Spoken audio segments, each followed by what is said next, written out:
ce monsieur qui s'est fait enterrer au Pérou a décidé, avant de mourir, de faire tuer des gens pour qu'ils l'accompagnent dans l'au-delà.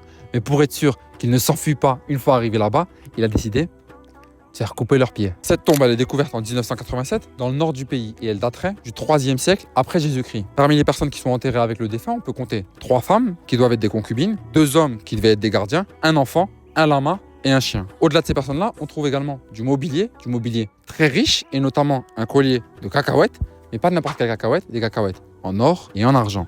En fait, à cette époque, la cacahuète elle a un rôle très important, que ce soit dans la consommation ou pour son côté symbolique. Et ce côté symbolique, il est lié à la manière avec laquelle la plante se développe. En fait, lorsqu'on plante dans le sol une graine d'arachide, ce qui va se passer, c'est qu'il y a une tige qui va sortir. Classiquement, la plante va pousser et va donner des fleurs jaunes de ce type.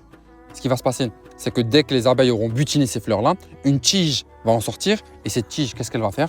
La tige qui part des fleurs, elle va venir s'enfoncer dans le sol. Et c'est ensuite dans le sol, dans la terre même, que vont se développer ces fameux fruits qu'on connaît. Ce principe de la graine qu'on plante, qui pousse et qui retourne au sol, ça symbolise le cycle de la vie, mais ça symbolise aussi le fait que l'arachide est un intermédiaire entre le monde des vivants et le monde souterrain, le monde des morts. Si tu as apprécié cette info, pense à liker et t'abonner. Et maintenant, tu sais pourquoi.